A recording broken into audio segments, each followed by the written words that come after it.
முதல் வாசகம். கிறிஸ்துவின் சிலுவை பிற இனத்தாருக்கு மடமையாகவும் அழைக்கப்பட்டவர்களுக்கு கடவுளின் வல்லமையும் ஞானமுமாக உள்ளது. திருத்துதர் பவுல் கொரிந்தியருக்கு எழுதிய முதல் திருமுகத்திலிருந்து வாசகம். அதிகாரம் 1, இறை வசனங்கள் 17 முதல் 25. சகோதர சகோதரிகளே, திருமுழுக்கு கொடுப்பதற்கு அல்ல, நற்செய்தியை அறிவிக்கவே கிறிஸ்து என்னை அனுப்பினார். மனித ஞானத்தின் அடிப்படையிலான சொற்களில் இந்நற்செய்தியை அறிவித்தலாகாது. அவ்வாறு அறிவித்தால் கிறிஸ்துவின் சிலுவை பொருளற்று போய்விடும். சிலுவை பற்றிய செய்தி அழிந்து போகிறவர்களுக்கு மடமையே, ஆனால் மீட்பு பெறும் நமக்கோ அது கடவுளின் வல்லமை. ஏனெனில் ஞானிகளின் ஞானத்தை அழிப்பேன், அறிஞர்களின் அறிவை வெறுமையாக்குவேன் என்று மறைநூலில் எழுதியுள்ளது. இவ்வுலகை சார்ந்த ஞானி எங்கே? அறிவாளி எங்கே? வாதிடுவோர் எங்கே? இவ்வுலக ஞானம் மடமை என கடவுள் காட்டிவிட்டார் அல்லவா?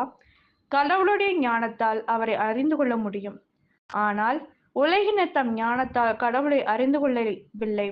எனவே மடமை என்று கருதப்பட்ட நற்செய்தியை பறைசாற்றியதன் வழியாக நம்பிக்கை கொண்டோரை மீட்க கடவுள் திருவுளம் கொண்டார். யூதர்கள் அருமடையாளங்கள் வேண்டும் என்று கேட்கிறார்கள். கிரேக்கர் ஞானத்தை நாடுகிறார்கள். ஆனால் நாங்கள் சிலுவையில் அறியப்பட்ட கிறிஸ்துவை பற்றி பறைசாற்றுகிறோம். அச்சிலுவை யூதருக்கு தடைக்கல்லாகவும் பிற இனத்தாருக்கு மடமையாகவும் இருக்கிறது.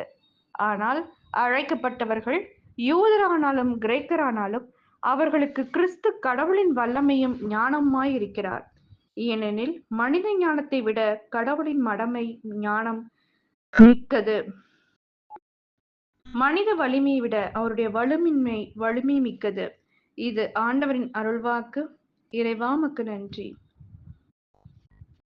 நற்செய்தி வாசகம். இதோ மணமகன் வருகிறார், அவரை எதிர்கொள்ள வாருங்கள். மத்தேயு எழுதிய தூய நற்செய்தியிலிருந்து வாசகம். அதிகாரம் 25, இறை வசனங்கள் 1 முதல் 13. அக்காலத்தில் இயேசு தம் சீடர்களுக்கு உவமையாக கூறியது: விண்ணரசு எவ்வாறு இருக்கும் என்பதை பின்வரும் நிகழ்ச்சி வாயிலாக விளக்கலாம். மணமகனை எதிர்கொள்ள கன்னி தோழியர் 10 பேர் தங்கள் விளக்குகளை எடுத்துக்கொண்டு புறப்பட்டு சென்றார்கள். அவர்களுள் 5 பேர் அறிவிலிகள், 5 பேர் முன்மதி உடையவர்கள். அறிவிலிகள் 5வரும் தங்கள் விளக்குகளை எடுத்து சென்றார்கள். ஆனால் தங்களோடு எண்ணெய் எடுத்து செல்லவில்லை. முன்மதியுடையோர் தங்கள் விளக்குகளுடன் கலங்களில் எண்ணெயும் எடுத்து சென்றனர். மணமகன் வர காலந்தாழ்த்தவே அனைவரும் தூக்க மயக்கத்தால் உறங்கிவிட்டனர். நள்ளிரவில் இதோ மணமகன் வருகிறார், அவரை எதிர்கொள்ள வாருங்கள் என்ற உரத்த குரல் ஒலித்தது. மணமகளின் தோழியர் எல்லாரும் எழுந்து தங்கள் விளக்குகளை ஒழுங்குபடுத்தினர்.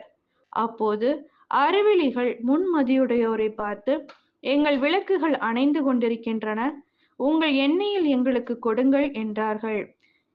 முன்மதியுடையவர்கள் மறுமொழியாக, உங்களுக்கும் எங்களுக்கும் எண்ணெய் போதுமான அளவு இராமல் போகலாம்.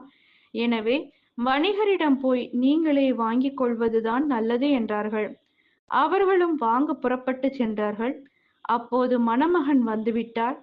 ஆயத்தமாய் இருந்தவர்கள் அவரோடு திருமண மண்டபத்துக்குள் புகுந்தார்கள். கதவும் அடைக்கப்பட்டது. பிறகு மற்ற தோழிகளும் வந்து, ஐயா ஐயா, எங்களுக்கு கதவை திறந்துவிடும் என்றார்கள். அவர் மறுமொழியாக, உறுதியாக உங்களுக்கு சொல்கிறேன், எனக்கு உங்களை தெரியாது என்றார். எனவே விழிப்பாய் இருங்கள், ஏனெனில் அவர் வரும் நாளோ வேளையோ உங்களுக்கு தெரியாது. இது கிறிஸ்துவின் நற்செய்தி. கிறிஸ்துவே உமக்கு புகழ்.